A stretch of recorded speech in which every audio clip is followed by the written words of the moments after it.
Um clássico atemporal dos filmes de Natal que marcou uma geração e que foi um dos maiores sucessos da comédia na indústria do cinema. Vamos falar sobre por que Esqueceram de Mim é um clássico. Esqueceram de Mim, filme de comédia de 1990, dirigido por Chris Columbus e roteirizado e produzido por John Hughes. Esse com certeza foi um dos filmes que mais marcou a minha infância e acho que de muita gente também. Eu lembro que eu tinha a fita VHS do filme e eu reassistia várias vezes durante a época do Natal. E não só por isso que eu quis trazer um vídeo sobre esse filme, mas também porque ele foi o líder de bilheteria dos filmes de comédia durante 2 décadas. Mas como é que esse filme de baixo orçamento, com uma ideia tão simples, conseguiu fazer tanto sucesso? Na história, nós acompanhamos uma grande família que vai fazer uma viagem para a Europa durante o Natal, e na correria de ir até o aeroporto no dia da viagem, os pais acabam esquecendo o seu mimado filho Kevin preso no sótão. E agora, o garoto poderá ter a liberdade de ficar em casa sozinho, como ele tanto desejou, mas terá que enfrentar uma dupla de ladrões que estão tentando roubar a casa na ausência dos seus pais. Esse é um daqueles filmes que quem viu na infância com certeza já reviu várias vezes, e acho que a simplicidade dele é uma das coisas que tornam ele um clássico tão confortável de reassistir por várias gerações. Ele foi escrito e produzido por John Hughes, um famoso cineasta americano de comédia, conhecido por ter escrito outros clássicos da Sessão da Tarde, como Clube dos Cinco e Férias Frustradas. Hughes teve a ideia para o filme a partir de uma experiência pessoal, quando ele estava fazendo uma lista do que ele não poderia esquecer de levar para uma viagem que ele faria com a família para a Europa, e ele escreveu na lista as crianças. Ele ficou pensando no que o filho dele de 10 anos na época faria sozinho em casa, e então ele escreveu um rascunho de 8 páginas do que depois viria a ser o roteiro de Esqueceram de Mim. E eu acho que esse é o grande mérito do filme, porque ele se baseia numa situação que talvez é bem possível de acontecer e dá vida a ela, o que faz a gente sentir uma empatia com aquela situação, em pensar no que faríamos no lugar do Kevin, interpretado pelo Macaulay Culkin. Hughes sugeriu para o diretor Chris Columbus, que também dirigiu os 2 primeiros filmes da saga Harry Potter, que o filme fosse protagonizado pelo Macaulay Culkin, já que ele já tinha trabalhado com o produtor em seu filme anterior, Quem Vê Cara Não Vê Coração. Mesmo assim, Columbus fez uma seleção com 200 crianças,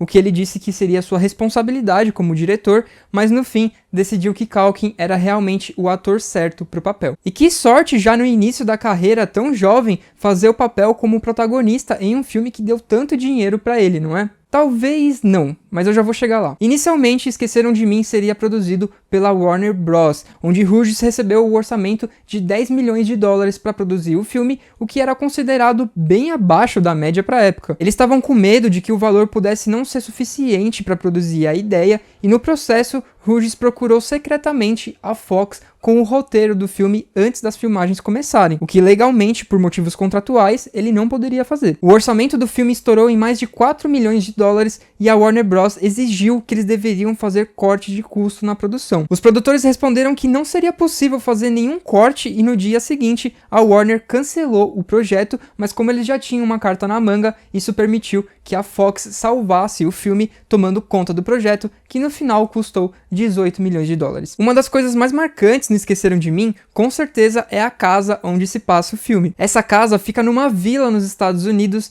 chamada Winnetka, no estado de Illinois. Esse foi o mesmo lugar onde foi gravado outros filmes famosos, como Clube dos Cinco, Curtindo a Vida Doidado, Férias Frustradas, também todos do produtor John Hughes. A casa, que tem um tamanho de 390 mil metros quadrados, é onde se passa muitas das cenas do filme, como o primeiro andar e na escadaria principal. Mas muitos dos cômodos tiveram que ser recriados em estúdio, porque não caberiam todo o equipamento de filmagem para muitas das cenas, onde eles tiveram que usar como set uma escola abandonada no mesmo bairro. Onde eles filmaram também outras cenas marcantes do filme, como por exemplo na cena do porão alagado, que foi filmado dentro da piscina da escola, e também a delegacia policial. Aquela casa é muito importante para a trama do filme, principalmente no ato final, onde o Kevin cria várias armadilhas para pegar os ladrões que estão tentando invadir a casa, o que para mim tem os melhores momentos do filme. Mesmo sendo uma comédia meio pastelão, com os atores caindo e se machucando, onde o humor do filme se inspira muito em desenhos animados como Looney Tunes, aquele contexto faz muito sentido para a premissa do filme, porque a gente já tá envolvido com o personagem do Kevin e quer que o plano dele para espantar os ladrões dê certo. Então, mesmo as cenas sendo muito doloridas de assistir, elas são extremamente extremamente divertidas. E acho que muito do que funciona no filme vem desse envolvimento que a gente consegue sentir com o Kevin. Afinal, quem nunca sonhou quando era criança em ficar sozinho em casa por vários dias, podendo fazer o que quisesse? E além do roteiro dar vida a essa situação inusitada, é isso que faz com que aquela situação sirva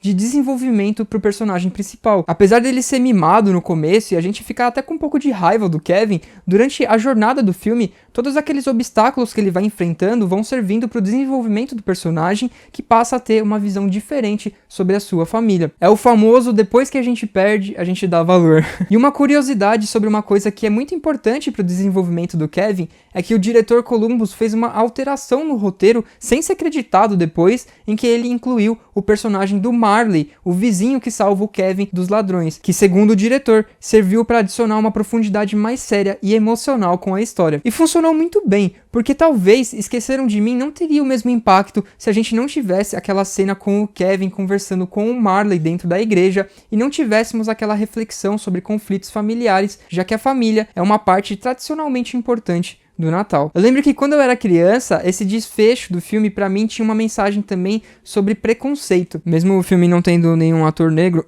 mas que pra mim, aquele momento do filme deixou uma mensagem sobre não julgar as pessoas sem conhecê-las. Eu lembro que essa mensagem ficou muito marcada pra mim nesse sentido. Apesar do Macaulay Culkin ser um ator mirim, não foi com ele que eles tiveram os maiores problemas nas filmagens, já que ele era considerado um ator prodígio, e sim com os atores dos ladrões, interpretados por Daniel Stern e Joe Pesci. Pro personagem do Marv, o Daniel Stern foi contratado pro papel, mas quase que isso não deu certo, já que ele pediu para sair da produção quando ficou sabendo que as filmagens seriam estendidas por mais 6 semanas e ele não ganharia um aumento no seu cachê. Logo, o diretor colocou o Daniel Roebuck no lugar, mas Columbus percebeu que ele não tinha uma química boa com Joe Pesci, o que fez eles cederem e trazerem o Daniel Stern de volta pro papel, pelo bem do filme. O Joe Pesci, ele é um rosto conhecido em filmes de máfia, como Os Bons Companheiros e até no recente O Irlandês, o que era a escolha perfeita para o papel do Harry, onde também chegaram a cogitar atores como Robert De Niro e Jon Lovitz. Esqueceram de Mim é um filme para criança, então era algo bem inusitado ter um ator de filmes de máfia participando do filme,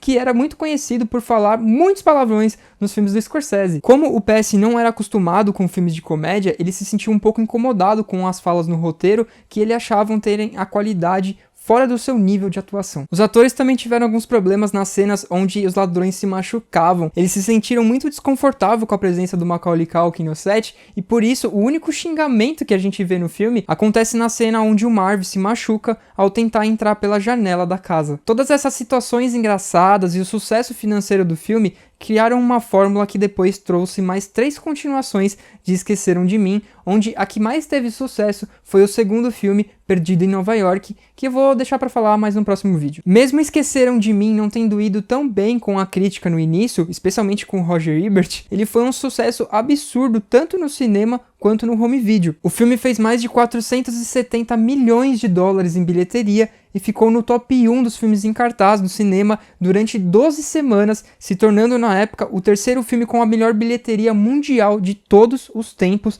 ficando atrás somente de Star Wars em segundo e ET, o Extraterrestre, em primeiro. Ele chegou a liderar um recorde no Guinness Book por 2 décadas como a maior bilheteria em um filme de comédia, que só foi superado em 2011 por Se Beber Não Case, parte 2. No home video, Esqueceram de Mim se tornou o filme mais vendido de VHS até aquele momento, junto com o ET, o Extraterrestre. Ele ainda foi indicado a 2 prêmios no Oscar por melhor trilha sonora original e melhor música original, feitas pelo famoso compositor John Williams, que foi responsável também pela trilha sonora de outros sucessos, como a saga Star Wars, Indiana Jones, ET, o Extraterrestre e Tubarão. Claro que esse sucesso todo uma hora ia incomodar alguém, e os produtores chegaram a ser ameaçados de processo pelo diretor francês René Manzor, que acreditava que Esqueceram de Mim era um plágio do seu filme Fim de Jogo, de 89, um filme de terror com uma história parecida, onde um garoto tem que impedir a invasão de um Papai Noel psicopata durante o Natal. Porém, o processo nunca realmente aconteceu. Esse foi o último grande sucesso de bilheteria do John Hughes, sendo que nenhum dos seus filmes seguintes alcançou o mesmo nível, até o seu falecimento em 2009. E o que aconteceu com Macaulay Culkin? Esqueceram de Mim e os filmes seguintes com o ator tornaram ele um multimilionário já na adolescência, onde depois do lançamento de O Riquinho, ele já tinha acumulado mais de 200 milhões de dólares, o que foi a aposentadoria dele já com 14 anos. Isso sem dúvidas é o sonho de muita gente, mas já imaginou você com 14 anos com tanto dinheiro assim? Com certeza é algo que mexeu com a sua cabeça e principalmente com a do seu pai, Kit Culkin, que era o empresário do Macaulay. A separação dos pais do Macaulay Culkin, a exploração do seu pai e os escândalos que ele se envolveu na indústria influenciaram muito na motivação da carreira do ator, que depois de 94 ficou mais de 10 anos sem atuar em nenhum filme, não fazendo depois nenhum trabalho tão significante. É bem triste pensar que um filme que nos marcou tanto por ser tão divertido também remete a uma história tão triste quanto a história do ator, mas eu acho que mais do que isso é importante lembrar como Esqueceram de Mim, assim como pro Kevin ou pro ator, ficaram marcados como momentos felizes em nossas vidas com a magia do Natal. Então é isso, esse foi meu vídeo especial sobre Esqueceram de Mim, um dos meus filmes favoritos da minha infância, e eu queria muito falar dele aqui no canal, porque é um filme que me remete muito ao Natal, e eu espero que vocês tenham gostado do vídeo. Esse vídeo faz parte de uma série no meu canal chamada Porque é um Clássico, onde eu revisito vários clássicos do cinema com um olhar mais atual. Se você quiser assistir os outros vídeos, é só clicar no card que tá aparecendo aqui, ou também um link que vai estar na descrição e no comentário fixado. Esse vídeo especial só tá sendo possível graças ao apoio de pessoas como a Cíntia Lima de Araújo e de várias outras que apoiam o canal lá no projeto do Apoia-se. Então considere você também a se tornar um apoiador do canal, e se você ainda não é inscrito por aqui, se inscreva, ative as notificações, porque tem vídeo novo aqui sobre filmes toda semana, e também manda o canal pros seus amigos, porque é isso que ajuda muito o canal a crescer. E é isso.